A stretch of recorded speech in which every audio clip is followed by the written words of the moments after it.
Habis dari kelompok 6 ada aku sebagai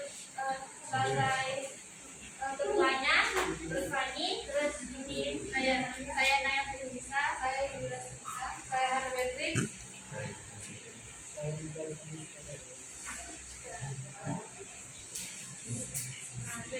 Baiklah, marilah kita baiklah, saya akan membacakan presentasi kami.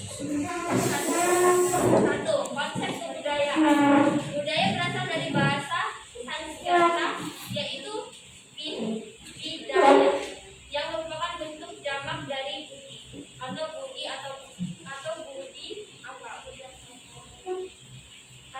Artinya diartikan sebagai hal-hal yang berkaitan dengan budi dan akal. Kata budaya dalam KBBI diartikan sebagai pikiran, akal budi atau adat istiadat. Budaya terbentuk dari berbagai unsur-unsur yang saling terkait. Budaya merupakan sistem konsepsi yang diwariskan dan diekspresikan atau dikecualikan hanya dalam bentuk simbolis yang dengannya manusia berkomunikasi, melanggengkan dan mengembangkan pengetahuan mereka tentang dan sifat terhadap kehidupan. Dengan demikian, hanya memasukkan dalam ranah kebudayaan adalah berbagai simbol seperti bahasa, gestur, simbol dalam kesenian dan lain-lain. Kebudayaan secara universal atau keseluruhan memiliki unsur-unsur tertentu, antara lain 1. Bahasa, 2. Sistem kepercayaan, 3. Ilmu pengetahuan, 4. Sistem teknologi, 5. Sistem perabatan, 6. Sistem mata pencarian, dan 7. Kesenian. Dilanjutkan dengan Naya. Pembentukan kebudayaan nasional. Bangsa Indonesia yang plural terbentuk atas beragam etnis, agama, dan lain-lain. Bukan hanya pengaruh dari dalam, dari luar pun turut mewarnai kebudayaan Indonesia lewat proses asimilasi dan akulturasi. Kebudayaan Indonesia telah dipengaruhi Hindu-Buddha yang datang dari India sejak 400 tahun sebelum Masehi. Selain Hindu-Buddha, budaya Islam juga telah beradaptasi di Indonesia sejak awal abad ke-13. Bukan Islam kini menjadi agama mayoritas orang Indonesia. Bukanlah hal mudah untuk mempersatukannya dalam wujud kebudayaan nasional yang tunggal. Perbedaan ini harus diterima dengan satu kontrak kebangsaan Bhinneka Tunggal Ika, sehingga seluruh perbedaan dapat menyatu dalam Indonesia. Unsur-unsur dikreasikan terutama yang masih langka dan dimiliki masyarakat Indonesia masa itu, yaitu teknologi, ekonomi, keterampilan berorganisasi, ilmu pengetahuan.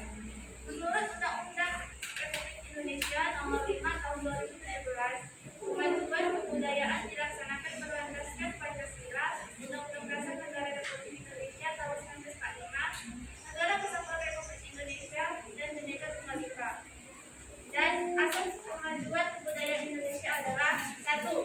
Toleransi, 2. Keberagaman, 3. kelokalan, 4. Integrasi wilayah, 5. Partisipatif, 6. manfaat, 7. keberlanjutan, 8. kebebasan, 9. berekspresi, 10. keterpaduan, 11. kesederajatan, dan 12. gotong royong. Objek kemajuan kebudayaan meliputi 1. tradisi lisan, 2. manuskrip, 3. adat istiadat, 4. situs, 5. pengetahuan, 6. tradisional, 7. teknologi, 8. tradisional, 9. seni, 10. bahasa, 11. permainan rakyat, dan 12. olahraga tradisional. Dilanjutkan oleh Yesus. Faktor penyebab keragaman budaya. Keragaman budaya yang dimiliki Indonesia tidak mungkin begitu saja. Ada beberapa hal yang menyebabkan Indonesia memiliki keragaman budaya. Berikut ini faktor-faktor penyebab keragaman budaya. 1. Kondisi geografis. Indonesia terdiri atas ribuan pulau sehingga disebut negara kepulauan. Kepulauan Indonesia merupakan gugusan yang terpanjang dan terbesar di dunia. Kondisi inilah yang menyebabkan keanekaragaman budaya. Beberapa faktor geografi yang mempengaruhi terhadap keragaman budaya Indonesia antara lain: A. Iklim. Iklim mampu mempengaruhi pola kehidupan manusia. Manusia yang hidup di suatu negara daerah harus beradaptasi dengan tempat yang mereka tinggali. Udara tempat tinggal, kelembapan juga curah hujan yang dan lama penyinaran matahari juga ikut mempengaruhi hal ini. Dalam cara berpakaian, misalnya orang-orang yang bermukim di wilayah dingin akan menggunakan pakaian yang lebih tebal dan bahan yang memberi hangat, dan pada mereka yang tinggal di daerah hangat. B. Morfologi dan ketinggian tempat. Morfologi dan ketinggian menurut Jung berpengaruh terhadap tanaman dan yang dapat ditumbuh. Hal ini pada kebudayaan amat menentukan bagaimana cara dan bagaimana penduduk bercocok tanam. Orang Bali yang tinggal di tempat pegunungan memanfaatkan miringan lereng untuk mengaliri sawahnya dengan sistem subak dilakukan oleh Hana. Indonesia merupakan negara kepulauan, tentu memiliki budaya maritim yang kuat. Arus laut yang berbeda-beda di laut Indonesia diadaptasi dengan cara yang berbeda-beda pula. Kita mengenal perahu bercadik dan tidak bercadik. Pada nelayan Indonesia, nelayan pantai selatan Jawa memiliki perahu bercadik karena ombak laut selatan terkenal ganas. Sungai-sungai besar dan panjang yang airnya mengalir sepanjang tahun karena curah hujan yang tinggi menjadi rahim dari lahirnya banyak kerajaan besar di Nusantara. Sriwijaya, Kutai serta negara yang terkenal dengan transportasi airnya. Selain itu, sungai telah lama memanfaatkan orang Indonesia untuk sistem irigasi. Bukankah budaya feodal juga lahir dari penguasa atas sumber pengairannya? 2. Persebaran nenek moyang Indonesia. Dari sini diketahui bahwa sejak nenek moyang bangsa Indonesia sudah ada keragaman kelas. Nenek moyang bangsa Indonesia terdiri atas berbagai ras tersebut masuk dan menyebar di berbagai wilayah Indonesia. Selain perbedaan ras, mereka juga membawa budaya tersebut dan dapat diketahui sisa-sisa benda peninggalan yang ada di Indonesia. Para arkeolog dan antropolog melakukan penelitian pada benda-benda peninggalan nenek moyang bangsa Indonesia tersebut.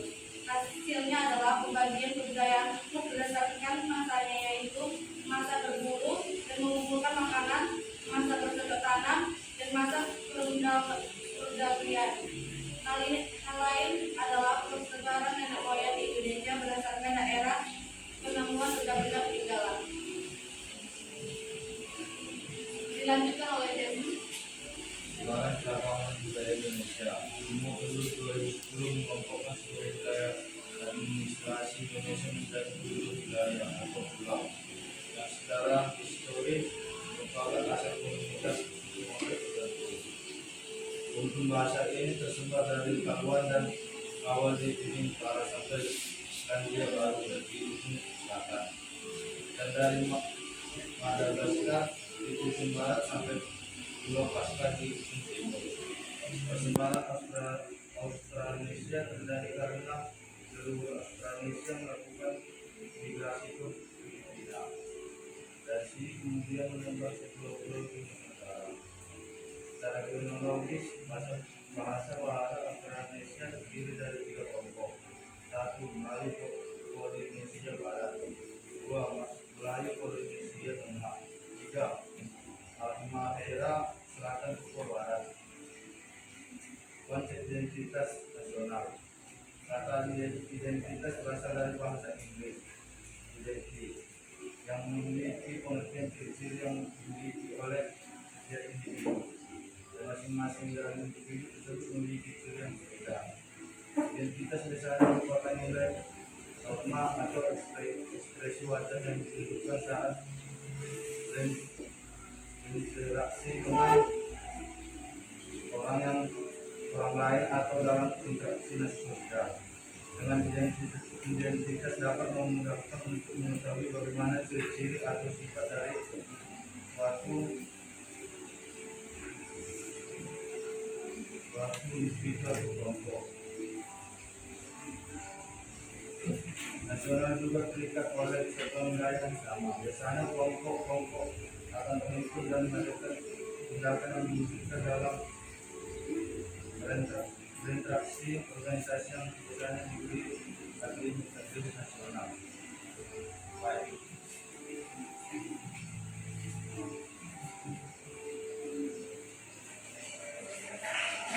Globalisasi.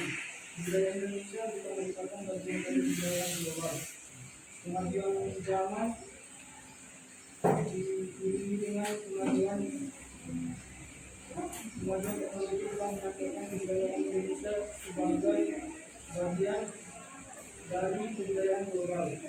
Oleh sebab itu, di tengah globalisasi yang terjadi saat ini, kita harus mempertahankan dan melestarikan kebudayaan Indonesia.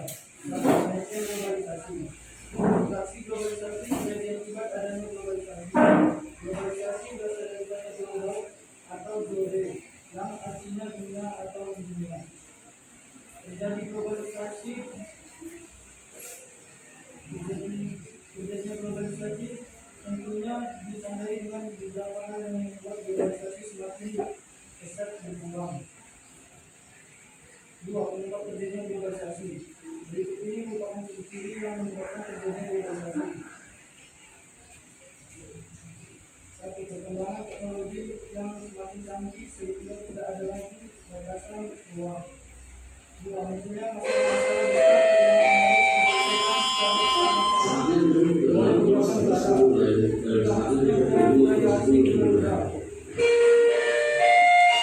Ciri terjadinya globalisasi. Globalisasi telah mempengaruhi semua aspek kehidupan dalam masyarakat, mulai dari aspek ekonomi, pendidikan, dan bahkan kebudayaan. Adanya globalisasi telah menyebabkan masuk kebudayaan barat di Indonesia yang sulit kita hindari. Masuknya kebudayaan barat di Indonesia tentu saja akan mempengaruhi kebudayaan nasional Indonesia. Ciri terjadinya globalisasi terhadap kebudayaan sebagai berikut. 1. Berkembangnya perubahan kebudayaan internasional. 2. Penyebaran prinsip multikebudayaan dan kebudayaan akses suatu individu terhadap kebudayaan lain di luar kebudayaannya. 3. Berkembangnya turisme dan pariwisata. 4. Semakin banyaknya imigrasi dari suatu negara ke negara lain. 4. Berkembangnya metode yang berskala global seperti pangkalan kirim dan lain-lain. 5. Bertambahnya banyak event berskala global seperti Piala Dunia FIFA. Meningkatnya interaksi budaya antar negara melalui perkembangan media massa. 4. Upaya mengurangi dampak globalisasi. Dampak negatif yang ditimbulkan dari globalisasi tidak bisa didalamkan begitu saja. Sebagai generasi penerus bangsa, kita harus dapat beberapa serta dalam mengurangi dampak negatif dari globalisasi. Langkah-langkah untuk mengantisipasi dampak negatif globalisasi terhadap nilai-nilai nasionalisme bagi berikut. 1. Menumbuhkan semangat nasionalisme melalui pengalaman nilai-nilai Pancasila dengan sebaik-baiknya. 2. Menanamkan dan melaksanakan ajaran agama dengan sebaik-baiknya. 3. Mewujudkan supremasi hukum. 4. Selektif terhadap pengaruh globalisasi. Baiklah, sekian dari